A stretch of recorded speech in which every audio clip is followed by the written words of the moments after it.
Now, today we're going to be covering several rules about rollovers between retirement accounts, but the primary objective is to help you understand when and how rollovers between retirement accounts can be accomplished, to identify possible errors with rollovers and transfers, and how to help clients avoid such errors, and where possible, how those errors can be corrected.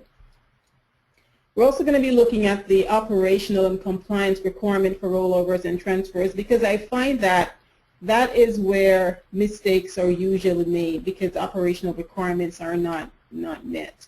And we're going to be looking at the tax treatment of rollovers. Now, typically, when you meet with a client, the question shouldn't just be, can you roll over or not?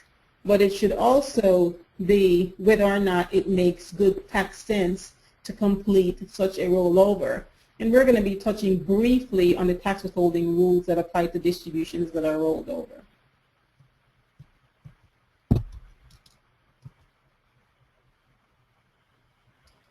Now, this is the second course in our series, so you'll find that it's not as basic as it could have been, and that's because we have looked at some of the elementary rules of rollovers in the first course. So if you have questions on our rollover trends, which we'll touch on slightly in this presentation as well, just as sort of a reminder,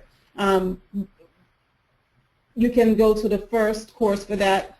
Also, I strongly recommend that you go to the first course for definitions.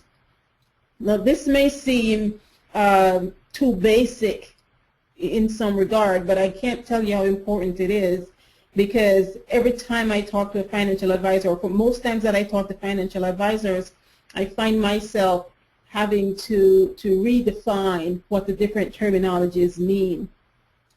Just this week, I was working with a client who had a distribution mistake. His intent was to do a transfer to a spouse's account, and it ended up being a distribution, just because when he spoke with the financial institution, he told him that he wanted a spousal rollover, and he's thinking he wants a trustee-to-trustee transfer. When the custodian hears rollover, they're thinking rollover in the true sense of the word, and that just underscores the need to use the proper terminologies.